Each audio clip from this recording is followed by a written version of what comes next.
Silk is supposed to be called as the queen of fibers because it has that rarity in its smoothness, gloss and the brighter colors it gives. It is a royal fiber right from the beginning, and there is a small legend that goes along with this. They say that the queen of Yellow Emperor was the first person to identify silk. It so happened, it seems, that when she was sitting under a tree to have a cup of tea, and there was a cocoon that fell into her cup of tea, and when she was trying to remove this particular cocoon from it, and she saw that it was continuously coming as a particular strand, a white glossy strand, and this made her realize that it is a fiber that can be extracted from this, and that is how the story of silk has started. And to say that this particular secret was maintained by the Chinese for a very long time, and it was also mandatory for the Chinese that only the royal families can use silk and not the common man. And slowly, after keeping that for a secret for nearly 3000 years, it was stolen out from China when some people have travelled towards the other countries, where they have kept these particular worms and the seeds not seen for the people, and that is how it was stolen out, and only then we can see that this particular fiber was started being done by the other parts of the world. So, when we see this in China in the 14th century, this was a very good and a big industry in them, in this particular country, and it was a fiber because of this soft touch and light in weight, and because of this, these properties make this particular fabric or the fiber very important for this particular fiber, and that is one of the reason why maybe the industry of silk has started. So, when we take about how which countries are producing this silk, we see that China is the first country to produce the silk, and followed China, our India is the second country which is producing silk in a larger quantity. And there is some specialization towards India, where India can produce all 4 varieties of silks, whereas China does not produce all the 4 varieties of silks. And we are also producing and exporting to countries like USA and the European Union. Now, when we take the silk production, it starts with the rearing of the silkworms, and this we call it as the sericulture. Here, the moths that have emerged from a cocoon are first allowed to mate, and these female moths are again allowed to lay the eggs, and around 300 to 400 eggs are laid at a time.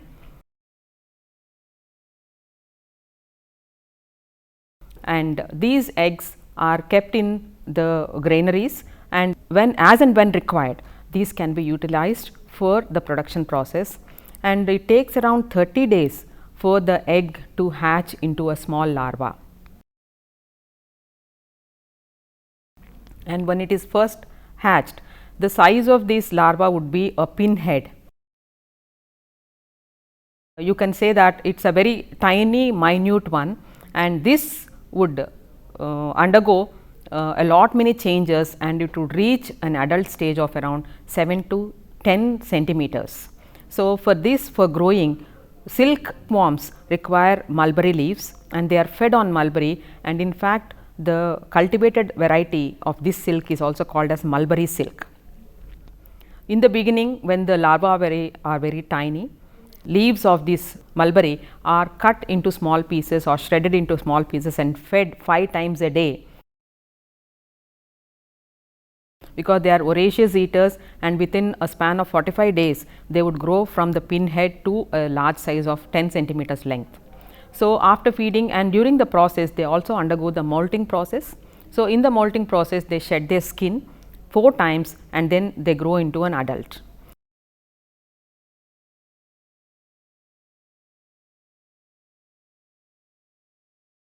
So, at the time when they reach a maturity stage, when they are 7 to 10 centimeters long, then they cease to eat, that is, they stop eating, and then the head of the worm is lifted up, and it gives a very rare movement to the head, which indicates that it is ready to spin the fiber. So, under this condition, some support is given to the worm, and they are placed in different bamboo containers, wherein they spin, the head movement is in such a way that it is in the form of letter 8. So, it moves its head in the letter 8 and thereby it starts spinning. And there are two salivary glands that are present underneath the worm. They are called as fibrins. These two strands of fibrins along with a gummy substance called the sericin together will be spun at a time, and it encloses itself within 3 to 4 days by enclosing with the spinning of this particular fiber. So, this sericin, which is a gummy substance, and the fibroin, which is a protein which is in the liquid form, will be extruded through the spinneret of this worm, and this upon the atmospheric conditions it solidifies and forms into a hard yarn. Now, this particular thing after 4 to 5 days of spinning, then when it is completed, it takes another maybe 10 days to change this larva into a chrysalis in the same cocoon. At this stage, generally it is not allowed to live longer, because once the moth is allowed to emerge out of the cocoons,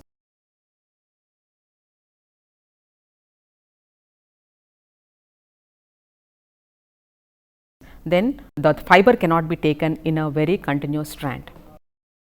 So, for this there are certain cocoons which they select and then they allow for the further breeding, and the other cocoons are done a process called as stifling. So, in the stifling process, these chrysalis which is present within the cocoon is exposed to either sun or heat or the fumigation, where it kills the larvae within the cocoon itself. So, under these conditions it can be sent to another factories where silk reeling takes place, called the filature operation. If the chrysalis is allowed to remain in the cocoon itself and it is not stifled, then after 10 to 15 days you can see the moth emerges by dissolving a part of the cocoon with a chemical that it has developed by itself, and through it makes a hole in the cocoon and it comes out of the cocoon. So, in such cases these cocoons we cannot get a continuous fiber from these cocoons. So, they undergo a process like a spun silk, that is the short fibers, where the short fibers are again spun on the cotton system to make a spun silk. So, after this you can see the worm that goes again will undergo the breeding process once again, starts its life cycle once again. Now, the ones which have been stifled will be taken to a filature operation or the factories where reeling takes place.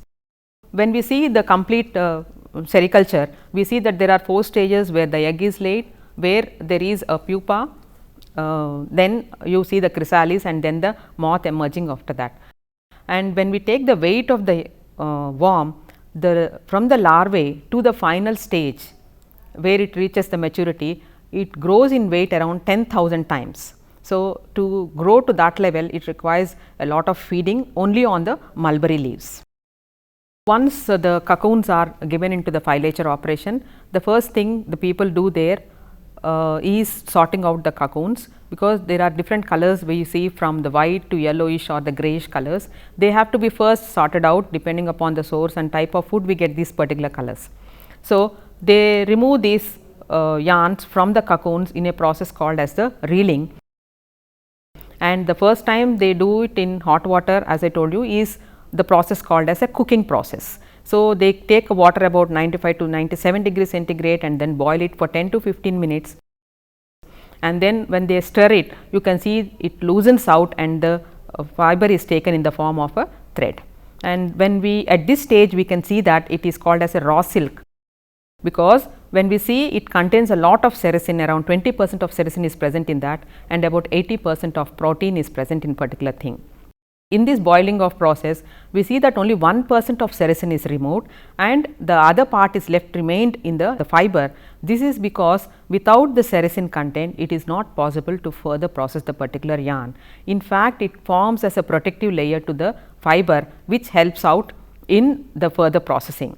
And when we see when I told you that when it is extruding the fiber, it is the 2 strands that is extruded, but these 2 strands are very thin and they cannot be reeled into a yarn, and so for that process generally 3 to 10 cocoons are reeled together.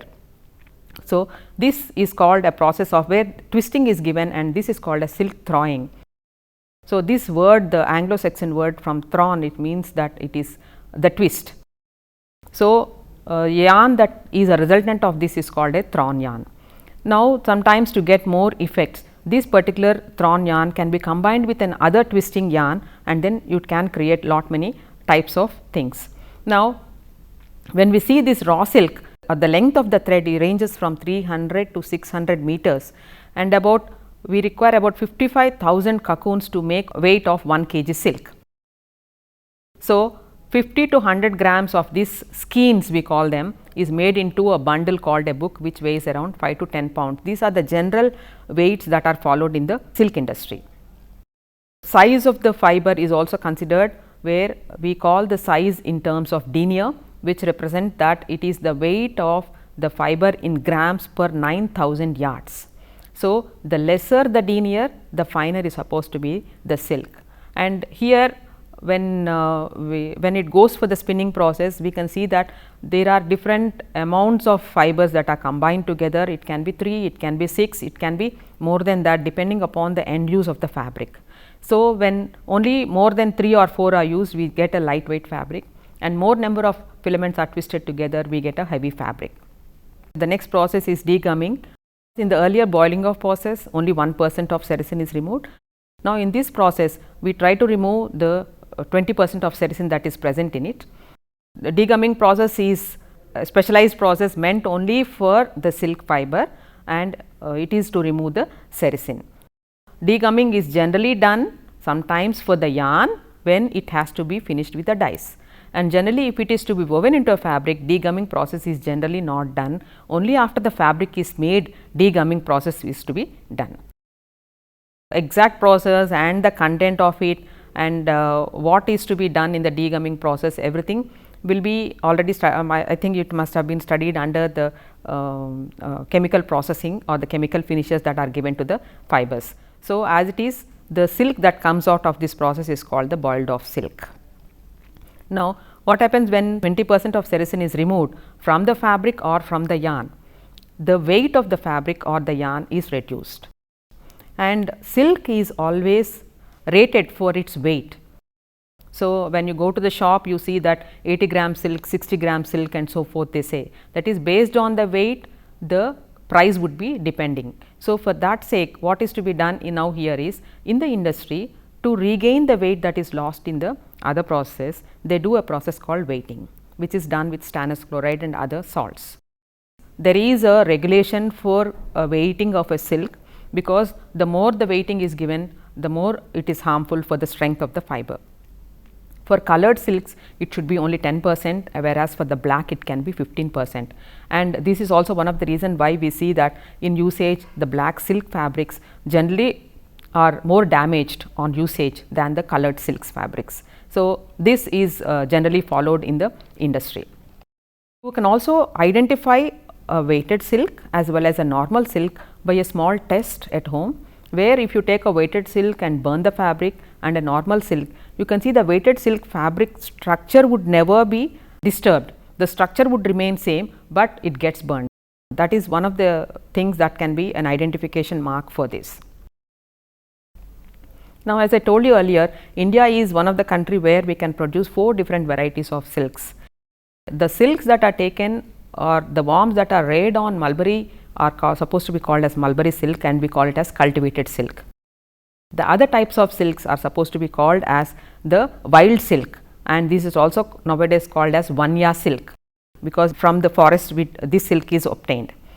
The silkworms that are producing this wild silk are tassar, eri, and the muga. When we take the eri silk, it is also called as endi and erendi. The worm is the Philosomia ricini, and this generally feeds on the castor leaves. The worm itself makes a cocoon that is an open ended, and so it cannot be reeled out into a single filament, and it has to be spun yarn later on. The second variety is the tassar silk, produced by the silkworms called Antheria mylitta. and this mainly feeds on the oak leaves, arjun leaves and the asan leaves. Then we have the another variety called the Muga silk, where it is the pride of India because it has a shimmering gold color. Muga silkworm called the Antheria assamensis, which feeds on Solu and the Som. So, this is supposed to be the very expensive silk and rare of its quality, and this silk is never dyed generally because it has natural golden color. Now, coming to the other types of silk, we also call it as waste silk or silk noil. When the spun silk is being done, the short fibers that come out is generally called as a silk noil or the waste silk. And then we have another variety called as a dopion silk. This also has to be spun yarn only. This is because instead of one worm making one cocoon, two worms come together and then they spin only one cocoon, each one of them giving out their own extrusion. So, in this case what happens is the silk cannot be reeled out as a single strand, and thereby it also has to be spun as a spun yarn. And in fact, the yarn is also very irregular, and so continuous filament cannot be done. There is another term called as raw silk. If it has not undergone any degumming process, we call it as raw silk. And the other variety is the spun silk or the staple silk. That is when the cocoons are pierced or from the wild silk generally is taken or spun on the process of cotton spinning, and so it is called as a spun silk. And we have one more variety called the khadi silk. Nowadays, the silk that is hand spun and hand woven is supposed to be called as a khadi silk, and we can see a lot of irregularities that we see in the weaving as well as some thin and thick places that are seen in the yarn as well. There is another term called as ahimsa silk. This is because there are people who has a huge cry about the stifling process that is being done to the cocoons, where the cocoons the chrysalis is killed inside the cocoon itself, and so now the process is ahimsa silk, where that means these cocoons are not stifled and the moth is allowed to emerge, and we are getting only the spun silk out of that. So, animal lovers who go for the ahimsa silk. Coming to the physical properties, we can see that there are different colors. When we take the cultivated silk, white to cream color wild silk, which is in brown color, strength of this fiber, this is one of the strongest natural fiber that is available with a tenacity of 2.4 to 5.1 grams per denier. So, the degree of orientation, hydrogen bonding, all these will add up to this particular strength of the fiber, and the strength of a staple fiber would depend upon the length of the staple that is used in the manufacturing. And when we take the structure of this particular filament or the fiber under the microscope, we can see that they are fine filament, they look like glass rods under the microscope, and the length of each fiber that we can take out of a cocoon would range around from 1000 to 1300 yards also, and generally 300 yards are supposed to be an average. And the width of the silk yarn is supposed to be 9 to 11 microns. The cultivated silk is smooth, cylindrical, uniform. When we take the cross section, we can see the two fibrins along with the sericin around them in a triangular shape, and the angles are slightly rounded off, that is the corners are rounded off. And whereas the wild silk, you can see it is a ribbon shape with longitudinal markings and very flattened. In terms of luster, the degummed silk is high but not as bright as a manufactured fiber. Because of the triangular shape, it has to be very shiny in fact, but because of the rounded shape of the triangle, you can see there is a lot of changes in the light reflection. And compared to wool, this is not a very elastic fiber, it can be stretched only from 1/7 to 1/5 of this original length before breaking, and gradually it would come back to its original size once it is stretched. So, the elongation at break also is almost half that of the wool. Coming to the abrasion resistance or resistance to rubbing, you can see that it has a very moderate resistance, but the smooth surface and the wedge shape will also help in resisting the particular abrasion. So, coming to the resiliency of this particular fiber, you have a resiliency that is of moderate level and it retains the shape, it resists wrinkling, and fabrics made of pure silk or spun silk also will have resiliency, but compared to the filament yarn, the spun silk fabrics will have a low resiliency. And silk has a pliability and suppleness and elasticity, resilience, all this will give an excellent drapeability to the fiber or the fabric. So, the density of this fiber is 1.64, and that is one of the reason why a lightweight material can be made from this particular fiber without sacrificing the strength of the fiber. This is also an absorbent fiber, and this is one of the reason why you can see dark colors with the dyes that is possible on this. It takes around 11% of its weight of moisture, and it, I mean, of course, though it take 11%, it also sometimes varies from 10 to 30% also. And this moisture absorption capacity is the one which is very easy for the dyer as well as the printer. And coming to the dimensional stability, it does not generally shrink much, but some crepe fabrics may shrink in laundering, but they can be restored after steaming this particular one. And coming to the thermal properties, thermal conductivity is low for this fiber like that of wool, and so this also is used for both the warmer climate as well as the cooler climate as well. Sometimes even the type of blending it undergoes also can be considered in choosing a fabric for a particular season.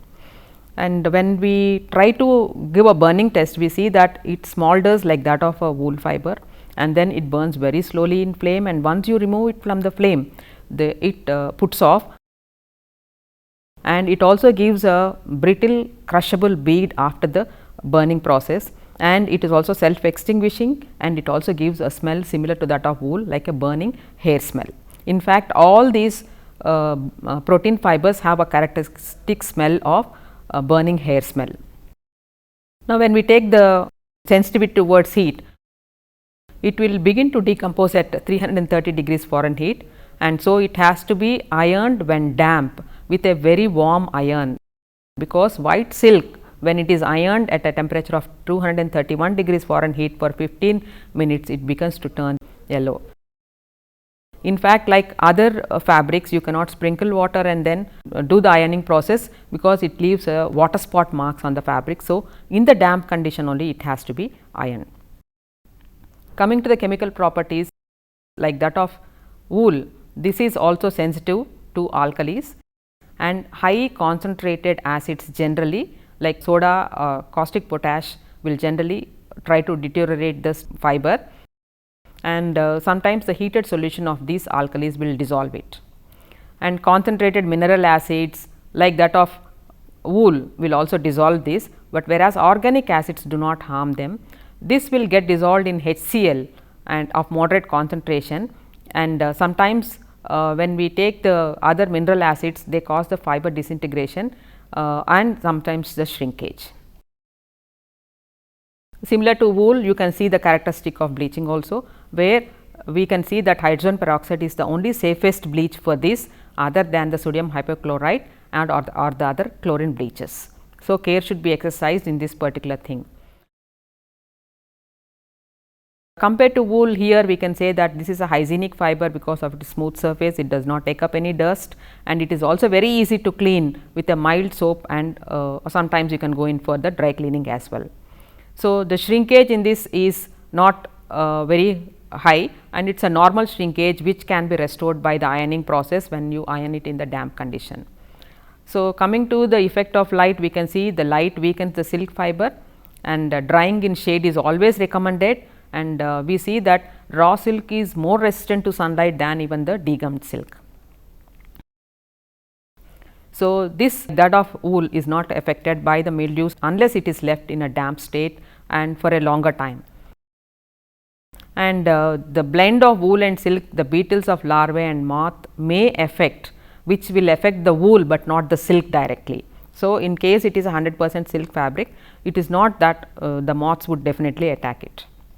Coming to the perspiration effect, we see that the fabrics are damaged by the perspiration if it is left inside, and so it is best is after every use you have to rinse them and then store it away. There is a reduction in the color strength, and the color staining are the two major things that you observe for the perspiration. And silk also can be blended with other fibers like polyester, linen, wool and other things. And coming to the types of finishes, it can be given, it can be, we have seen about the degumming, the weighting, where calendering is also given for the smoothness, curing for improving the body or the luster, and embossing finish is given to create a textural effect on the surface, and water repellency is also given, and stiffening is also given. Generally here stiffening is the general starch powder cannot be given for the stiffening of silks. The gum arabica can be the one that can be given for the stiffening of silks, because it gives that characteristic scroop sound for the silk fabrics, whereas the starch content in the natural starch would generally harm the fabric, and in fact it would create some marks on the surface. And like wool, there is also a silk mark which has come up. This silk mark is promoted by the Silk Mark Organization of India, and this is under the Ministry of Textiles under the Central Silk Board. So, this provides a quality assurance label to the consumer, saying that if a silk mark is given, it means that this is completely mulberry silk, 100% mulberry silk, and also the consumer interest is protected in such a way that each silk mark has a hologram and it has a particular number, and so it cannot be duplicated. The manufacturers or the retailers have to apply for the silk mark, and each one has a unique number in it in fact. Now, the recent one is we have this as a sewn-in labels or in the form of a tags, but now we have the other one called as a fusion label. So, fusion label is a label that is fused along with the fabric and in such a way that there is no tampering that could happen, and so it can be easily identified. And this is an initiative that is taken up by the silk mark, and so that it cannot be duplicated, because silk marks also have been duplicated to some extent. Now, coming to the uses of silk, you can see that it is, as it is a luxurious fiber, it is being used in apparels, and it is not new, because silk has been used since ages for, or it is a synonym with the garment used for festivals and other traditional occasions. And it is now also finding its way into the home furnishing area because of its lustrousness and the sheen that is present in it. And in terms of brocades, silk is the only one which is used mostly in the brocades, and this absorbency is something very, very appreciated, where it can be used even in the warm climate, even in the cold climate. And when we see that it is a combination with the other blends, we can see that it is one of the fiber with the blends more appreciated by the foreign countries, and demand is also there for the silk blends. It is not the silk alone, but the silk blends. It is not only abroad, but even in our own country, where they have started developing the brands like terry silk, cot silk, etc., where the polyester and silk is mixed and the cotton and silk is been blended together. So, now we can see that in home furnishings and also medical textile. So, that is wherever they use certain suture material and all that, silk is supposed to be the one with, because it is the strongest one and the natural material. So, it is being used in the area of technical textiles as well. And mostly this eri silk or the spun silk, all the blends and all these we find in the upholstery and other materials, and garments like vest, gloves, stockings, all these are generally done in silk. And nowadays we can see that even in the industries and the military purposes, it is being used in parachutes, insulation coils, telephone wires, tires of racing cars, filter cloths. So, this is one of the most luxurious material that one can afford to, which has a versatility of properties in it, which can be used for various end uses by blending them or as such. And you can also make fabrics from a very light weight to a very heavy weight fabrics for its particular end uses.